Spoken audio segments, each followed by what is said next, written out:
अस्सलामुअलैकुम। Kitchen with Shaheen aunty में मैं आप सबको खुश आमदीद कहती हूँ।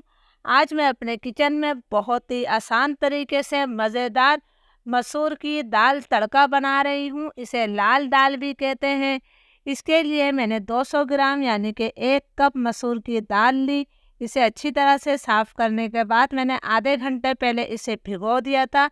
भीगने से दाल हमारी नरम हो जाती है। तो चलिए इस मज़ेदार दाल को बनाना शुरू करते हैं। बहुत ही मज़ेदार मसूर की दाल तड़का बनाने के लिए मैंने 1/4 कप से कम तेल लिया है।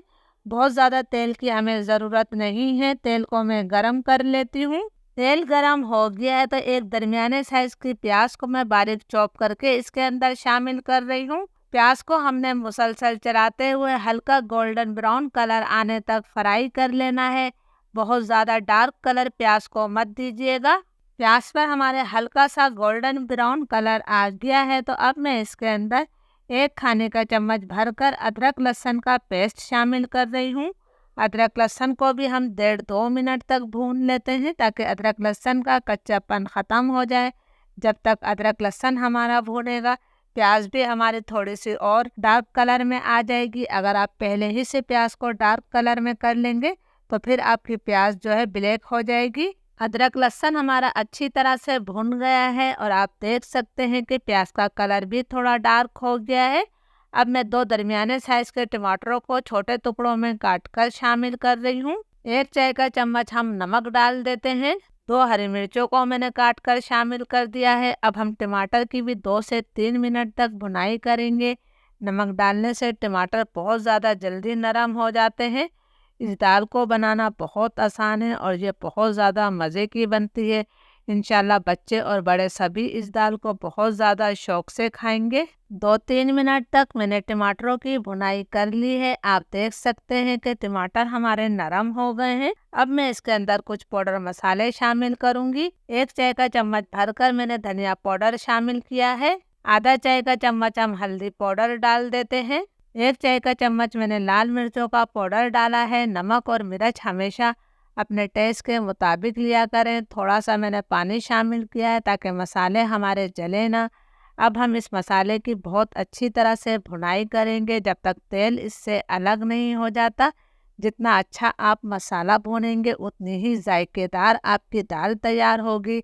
अगर आपको मसाला भूनते वक्त थोड़े से पानी की और ज़रूरत हो तो आप पानी इसके अंदर शामिल कर सकते हैं। थोड़ा थोड़ा सा पानी मैंने शामिल करके इसकी 5-6 मिनट तक अच्छी तरह से भुनाई कर ली है।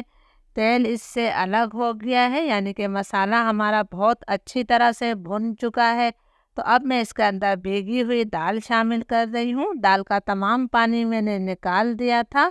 तमाम दाल मैंने डाल दी है। अब हमने दाल की मसाले के साथ जो है 4-5 मिनट तक अच्छी तरह से भुनाई करनी है। आपने पहले दाल को अच्छी तरह मसाले के साथ भून लेना है, फिर इसके अंदर पानी शामिल करना है। जब हम दाल को मसाले के साथ भून लेते हैं तो इसका जायका कई गुना बढ़ जाता है। ये वो छोटी छोटी बातें हैं जिनका ख्याल रखा जाए तो आपकी हर रेसिपी बहुत ज़्यादा जायकेदार बनेगी। 4-5 मिनट तक मैंने दाल की बहुत अच्छी तरह से भुनाई कर ली है। इसमें से अच्छी सी खुशबू आने लगी है। तो अब हमने इसके अंदर पानी शामिल करना है। 1 कप मेरे पास दाल थी तो मैं इसके अंदर 4 कप पानी डाल रही हूँ। पानी को हमने हल्का सा दाल के साथ मिक्स कर देना है। अब मैं इसमें उबाल आने का इंतजार करूंगी। उसके बाद फ्लेम हमने लो टू मीडियम कर देना है और लो टू मीडियम फ्लेम पर हम इसे 20 से 25 मिनट तक पका लेते हैं। लो टू मीडियम फ्लेम पर दाल को पकते हुए 20-25 मिनट हो गए हैं। दाल मैं आपको दिखाती हूँ कि दाल हमारी अच्छी तरह से गल गई है। ये देखिए जी, दाल बहुत अच्छी तरह से गल गई है, लेकिन अभी आपको इसके अंदर दाल और पानी अलग अलग नज़र आ रहा होगा। तो अब मैं इसी चम्मच की मदद से इस दाल को जो अच्छी तरह से घोंट लेती हूँ। आप जिससे भी दाल घोंटते हैं आपने दाल को घोंट लेना है। इस तरह दाल और पानी बिल्कुल यकजान हो जाएंगे। दाल को 4-5 मिनट तक मैंने अच्छी तरह से मैश कर लिया है। अब आप देख सकते हैं कि दाल और पानी बिल्कुल यकजान हो गए हैं। अगर यहाँ पर आपको दाल ज़्यादा गाढ़ी लगे तो आप इसके अंदर गर्म पानी शामिल कर सकते हैं, लेकिन मेरे हिसाब से दाल बिल्कुल परफेक्ट है। मुझे इतनी ही पतली दाल चाहिए, बहुत ज़्यादा पतली दाल नहीं चाहिए। आधा चाय का चम्मच मैंने इसमें गरम मसाला पाउडर शामिल किया है। साथ ही हम थोड़ा-सा इसमें हरा धनिया डाल देते हैं। इन दोनों चीज़ों को भी मैं अच्छी तरह से मिक्स कर लेती हूँ।